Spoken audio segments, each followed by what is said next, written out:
Welcome back. I am Abyss. Please have a seat. I'm 29. I live along the Appalachian Range in lower West Virginia. I've been going backpacking and camping for years, exploring different trails all around the nearby mountains. My best friend, who lives just a few miles from me, would often join me on these hikes. We usually plan one big trail every year in the fall, being anywhere from a few days to a whole week of backpacking and camping. In 2019, we planned to take a trail across the range to a small lake at the top of the mountains. In the days leading up to the trip, though, my friend had to call it off because of an emergency at his work. I'd already taken the whole week off of work and had everything ready to go, so I decided to just go alone. On Monday morning, I drove to a nearby trailhead, then started my route. This wasn't a regular recreational trail like you'd typically see on a far hike. These backpacking trails didn't have defined paths, so you have to use maps, compasses, and landmarks to navigate where you're going. Typically, there's a large landmark in the distance, like a specific rock formation that you hike toward, and when you get there you can see your next landmark, and so on. I spent the first 2 days hiking toward a ridge in the mountains. When it got dark on the second day, I set up camp several hours from reaching the ridge. I pitched the tent and got a fire going, and heated up some of the food I brought in my bag. The sun had already set, and it was around 8 o'clock when I laid in my tent to rest and read. I left the fire going, planning to put it out before actually sleeping. 20 minutes into reading, and through the fire crackling outside, I heard the strong sound of a stick snapping right behind my tent. I jolted up. My first thought was a black bear, possibly having smelled the food I cooked earlier. I didn't hear anything else, though. I crawled out of the tent and shined a flashlight into the tree line behind my tent. Nothing. I called aggressively to scare away any predators, but again there were no sounds of anything running away. It was really strange because the stick snapping was very distinct, definitely being from something stepping on it. I stayed outside the tent for a while, looking around constantly before putting out the fire and going inside. I found it really hard to sleep that night because I was so focused on listening for more sounds. In the morning, I was almost surprised to have even slept through the night. I packed my tent and everything else at the campsites, then continued along until I reached the ridge. From there, it was a straight shot to the lake. I was moving fast, trying to get there before dark so I wouldn't have to move my campsites again the next day. I arrived with about an hour to spare before sunset. The lake was beautiful, very much worth the hike. I walked around it enjoying the scenery, then pitched the tent and set up my camp on the tree line beside the lake. As I sat by the fire, I kept turning around, hearing soft noises somewhere between the trees behind me. I figured I was just being paranoid, but it was really creepy. It almost sounded exactly like footsteps, but I knew nobody would be out here. I would have seen their tent when I walked around the lake. It was too dark at this point to see anything further than a few feet, so looking around wasn't an option anymore. An hour later, I got in my tent and laid down. Every few minutes I would hear footsteps again. They were barely too quiet for me to tell for sure what they were, though. Eventually, I got so tired that I fell asleep. Then, what I think was only an hour after I fell asleep, I woke up to the sound of someone running away from my tent. I jolted up and grabbed my flashlight, rushing out of the tent and looking in the direction of the footsteps. I saw the bear back of them running away in the distance. My heart was beating rapidly. I looked down and saw footprints all in my tent like they had been walking around me and searching the campsites. I tried to get the campfire going again as fast as I could so I could see better. I was terrified. I had nowhere to go and nobody to help me. I sat at the fire all night, keeping my head on a swivel, but I never saw or heard anything else. In the morning, I snapped a few pictures of the lake, then started the hike back. I had planned to stay for a whole day. I wasn't comfortable anymore, feeling like I was being followed. I was able to make it back without any more trouble, thankfully. But along my journey, I began noticing several things missing from my backpack. Small things like food, a few tools, etc. But I always had my bag with me. Even today, I wonder if whoever had been outside my tent that one night had actually snuck inside and stole from my bag while I was asleep. Even the thought of it makes my whole body shiver.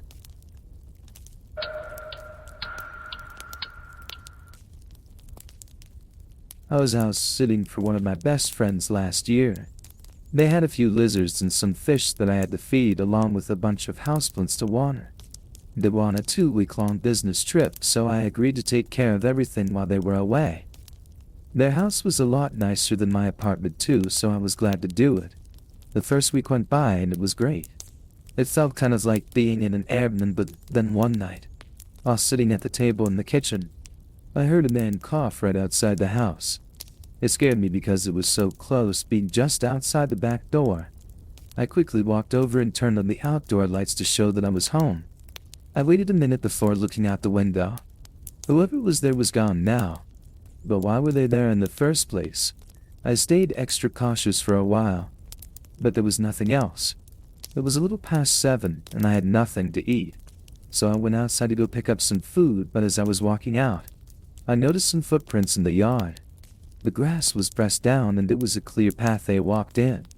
I followed them, going from the sidewalk to the back of the house, and then turning around and going back to the sidewalk. I got in my car and went out for food, but thought about it while driving. I couldn't come up with any reason someone would do that. It really just seemed pointless. When I got back to the house, I did a quick search for any more footprints in the grass but didn't see anything. I went back inside and sat down to watch TV. After an hour, I was starting to get sleepy, so I shut it off and got in bed, sitting up on my phone for a bit. That's when I heard someone outside again. They were walking through the front yard. I listened as they went up to the front door, and then went around to the back door. I got up more alert now as I heard the back door shifting around like they were trying to open it. I went to the top of the stairs and flipped the light switch, turning on the downstairs lights. The person stopped. I walked down a few steps, then leaned over the railing and looked at the back door. Nobody was there anymore, and for some reason that terrified me even more. Seconds later, I saw shards of glass flying across the living room as I heard a window shatter. From where I was standing, I couldn't see it, but I immediately ran upstairs and it's the bedroom. I heard a few coughs, then the glass crunching as they stepped inside. As soon as they were in, everything turned to chaos. It was like they were pushing everything over, hitting and breaking things. I called the police, but I feared they wouldn't make it in time to help me. After a minute of destroying the bottom floor, the intruder ran up the steps and went into one of the spare bedrooms, doing the same thing. Then he came up to the bedroom that I was in. He tried opening the door, but I had locked it. Instead of leaving, he started smashing something against it, trying to break it down. One of the panels from the door nearly flew off, allowing them to reach in and open it. The man stepped in. He was wearing a face mask and a hoodie and was holding a metal baseball bat. I was in the corner of the room holding back tears as he looked at me in rage. Then he looked away and started smashing the walls and furniture all around the room. He didn't even acknowledge me. He just went around me, destroying the entire room in as little time as possible.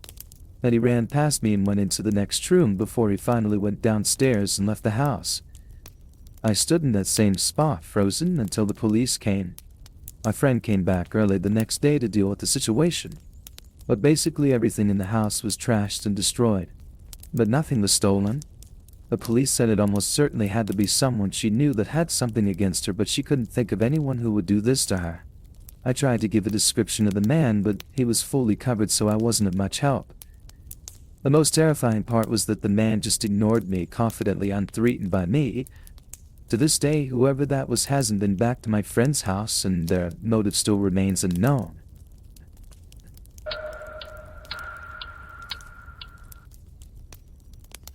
I'm a 30-year-old female, and this happened when I was 29 back in 2020. My friend, let's call her Stacy, told me that she had a friend who I'll call Breen, that needed a dog sitter because Breen and her husband were going on a vacation to California. Stacy knew I dog sat on an app called Rover, which is an app where you house sit random strangers' dogs, walk them, you name it. I thought it was the perfect opportunity since I was in need of some cash. $200 to dog sit for 5 days, why not? Right? While also letting me meet her huge husky named Bear. I'm not gonna lie, it was a big husky, a little overweight too, but still adorable. Bree told me that I was welcome to help myself to whatever food I wanted. The front door also included a lock where you punch in a number code to get in, so it was pretty secure. So a week rolls around and I showed up later on a Friday night. Not too long after Bree and her husband left the house to go to California. Things were pretty chill for the first 2 days. I was at work for most of the afternoon, went to feed the dog on my break, came back later at night and would take Bear for rides in my car. I stayed up late watching movies and let Bear sleep by me when it was time to go to bed. Anyway, after work on a Monday night, I hear a knock at the door. I looked through the peephole and it was a guy that looked like he was wearing a black police uniform. I thought it was a bit odd, but I opened the door to see what was up. "Hello, I'm looking for a George," he said. "George? Oh no, there's no George here. I'm dog sitting for a friend. I've been here since Friday." Looking back, it was pretty stupid to tell a random person at the door I didn't know that I was alone. "Oh, okay. How long are you here?" he said. "Till Wednesday," I responded. "Oh, that's cool. Okay, sorry to bother you." And then he left. I was slightly weirded out and locked the door. I texted Breen about what just happened. She pretty much just said, "Oh, don't worry about it," and shrugged it off. I thought that was weird too. Things were normal again up until I went to bed Wednesday at midnight. As I was laying in bed, the thought kept coming to my mind that I should make sure the front door was locked. So I got up and checked it. Luckily it was, but I still had a weird vibe. I fell asleep and woke up at 3:05 a.m. to the dog barking like crazy. It freaked me out a little. I thought someone had broken in.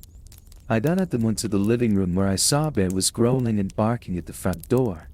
I looked through the peephole and saw the same guy with another guy, this time standing there in security guard uniforms. At this point I was creeped out. Why would the same guy come back when he knew I was alone? I didn't bother opening the door this time.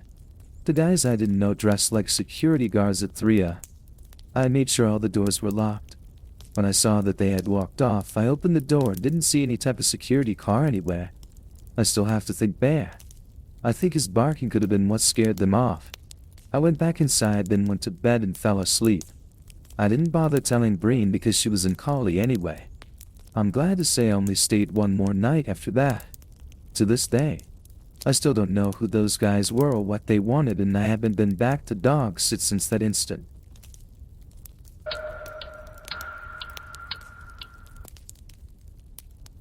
I'm a receptionist at a local hotel and most of my shifts are overnight. I'm in charge of the front desk and my main responsibilities are to check in guests, answer phone calls, and keep an eye on the security cameras. It's usually a pretty quiet job since our hotel isn't the biggest or busiest. This night the hotel was mostly empty. There were only a few guests staying with us. I was sitting at the front desk on my phone when I saw a man start walking towards the doors outside. I stood up and greeted him when he came inside. He looked up at me with bloodshot eyes and said, "I need a room for the night." He was definitely high on something, but regardless, I checked him in and gave him a key to his room. It was standard to allow walk-in bookings when the hotel was less than 75 full. He started walking towards the elevators and I sat back down and pulled my phone out. A few hours later, I was sitting at the front desk when I heard a noise coming from the hallway. It was a thump sound like a door trying to be forced open. I got up and walked around the corner to the end of the hallway. The man I checked in a few hours ago was standing there trying to open up one of our maintenance doors. "Can I help you find something?" I asked. He looked over at me with those creepy eyes. I asked again, but he just stared at me. I wasn't really sure what to think. Maybe he was really high and looking for the vending machine or something. I don't know.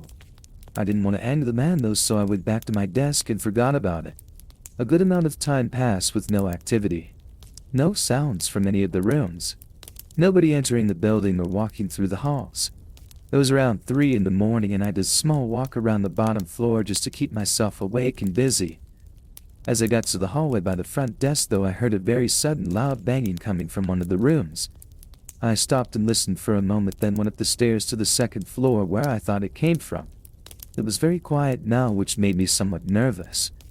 I walked down the hall hearing nothing, but when I reached the end, one of the room's doors was open. I listened again for a second before lightly knocking. Nobody responded. I cautiously peeked inside, unsure of what to expect. It seemed empty. I was uncomfortable walking all the way inside though, so I couldn't really look around, but I was sure nobody was inside. I closed the door and looked at the room number. 112. That was the room I'd given to the man. I never saw him exit the building though. I quickly walked back down to the front desk. I looked at all the security cameras we had in the lobby and outside the building, but the man didn't turn up. I jumped. It was the hotel phone. One of the rooms was calling. I picked it up. Hello. How can I help you?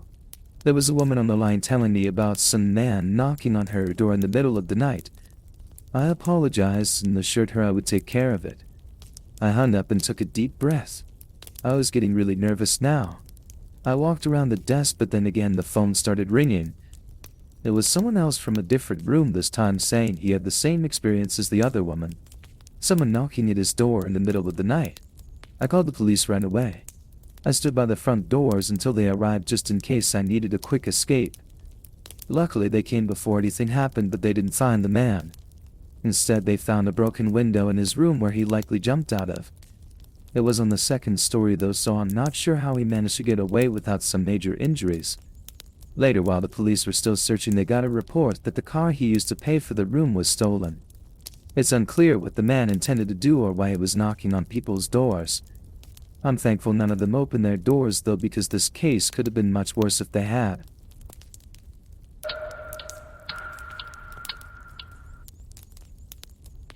My roommate was out of the house for the week, so I had the place to myself. It was spring break, so my college classes were out too. I had no plans and really nothing I needed to do. On Monday, I was basically trapped inside due to a huge storm blowing through our city.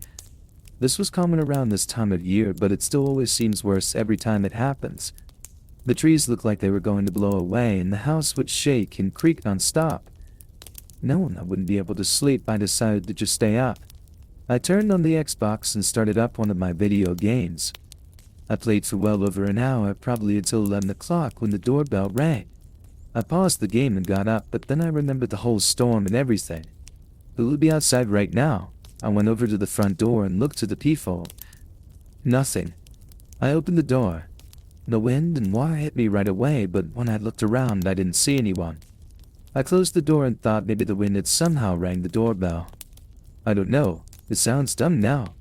But what was I supposed to think? I went back to my game. But only a couple minutes later, I heard a huge crash in the backyard. Stuff tumbling over and breaking. I immediately knew it was our patio furniture and ran over to the back door. Everything was scattered around the yard, blowing around in the wind. I quickly put on my shoes and went outside. I started pushing each piece of the furniture up against the back of the house. The wind was so heavy it would even hurt sometimes when the water would hit my face. I was rushing, going as fast as I could until I saw someone. They were standing at the edge of the backyard watching me. I looked back at them for a moment, but then grabbed the last piece of furniture and ran inside to escape the rain. I looked at the back door as I dried off, but the person was gone. Between that and the doorbell ringing, I was a little bit nervous. I sat in the living room, this time just scrolling on my phone because I was tired of being interrupted. After a while, I struggled to keep my eyes open. I got a blanket and laid down on the couch. I didn't feel like going upstairs, and the storm was much louder up there anyway.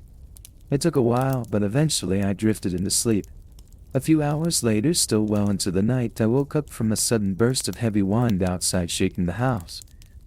I pulled the blanket to the side and sat up, moving my feet to the floor as I prepared to go check if the furniture outside was still there. But just when my feet touched the floor, they were soaked. It woke me up immediately. I looked down and saw a puddle on the ground right next to the couch. Then I saw another and another leading in a line across the floor. Inside the puddles were faint, muddy shoe prints. I stood up and ran to the corner of the room, heart beating rapidly in my chest. After a minute of hearing nothing but the wind outside, I slowly followed the shoe prints.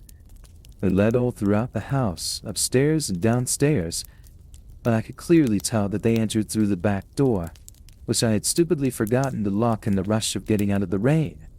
I locked it and pulled my phone out to call 911, but then the thought crept into my mind. What if they're still inside? I stayed quiet and moved into the corner of the house where I felt the most hidden, then called. I waited in silence for them to arrive. When they did, they took a look around, seeing everything I saw, but nothing more. They told me it seemed like a personal attack thought, because nothing was missing and they were clearly focused on my house in particular. However, they walked right up to me while I was sleeping and seemingly did nothing but watch me. which is super creepy but doesn't make much sense. If they wanted to do something to me, they would have at that moment. After some thought, this had led me to believe that whoever it was had actually come from my roommate. They saw me, then looked around the whole house, and then left doing absolutely nothing. So if this was a personal attack and my roommate was there, I think things may have gone a lot worse than they had.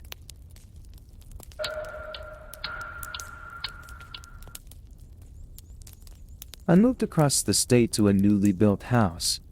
My previous landlord decided he wanted to sell his house, so when our lease agreement was up, he kicked me out.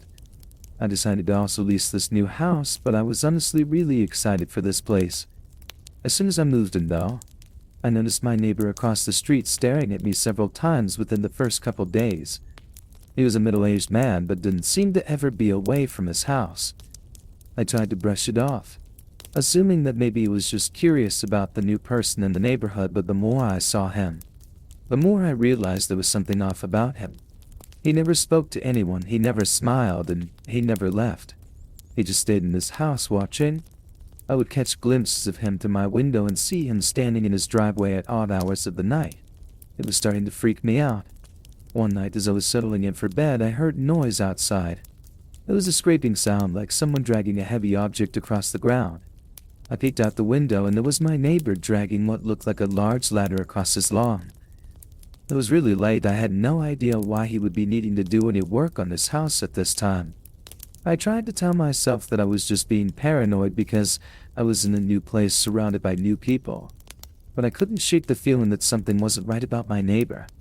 I tried to calm myself and eventually fell asleep. The next morning I saw him outside again. This time he was standing at the end of my driveway, staring at me through my window. I pulled the curtain shut and I tried to ignore him, but the feeling of him watching me gave me chills. I didn't like that he was by my driveway either, so I quickly got into my car and pulled out of the garage. He was back in his yard by then, but he watched me as I drove away. Things grew a lot worse from here. One night, as I laid in bed, I could clearly hear someone walking in the grass in my backyard, which was fenced in. I got up and looked out the window, but the footsteps stopped. I waited in my bed for probably 30 minutes, but I didn't hear any more footsteps. I got up and checked the window one more time to be safe, and far back in the yard was a figure. It was hard to make them out because it was so dark, but there was definitely someone standing there watching me. I backed away and called the police, but the man had left before they arrived. I told them all about my creepy neighbor, but they told me there was no evidence of any wrongdoing and that my neighbor had never been in trouble with the law. I was basically on my own unless something more serious actually happened. I started to take precautions, locking my doors and windows and avoiding being outside as much as possible. Even then, I didn't feel much safer. I'd been at the new house for almost a week at this point and even thought about breaking my lease agreement. Then something happened. I got home from work late and pretty much went straight to bed. But in the middle of the night, I woke up to the sound of something thud against the side of the house. It sounded like it was right up against the wall outside my bedroom, though, which was on the second-story floor of my house. I slowly got out of bed, heart racing in my chest, and pulled the curtains back from my window. I jumped back and screamed, seeing my neighbor's face staring at me from just away from my window. He was standing on a ladder trying to look into my bedroom. He quickly climbed down and ran away. I called the police again, and just a few minutes later, they caught him trying to get the ladder down. While he didn't admit to what he was doing, it was very obvious. In the following days, one of my neighbors came by and explained that they had some weird encounters with that neighbor guy as well. They said they saw him looking through their windows as they were coming home from work one day. Part of me wonders if they could have prevented this whole thing from happening to me if they had just reported the guy. But either way, it's over now.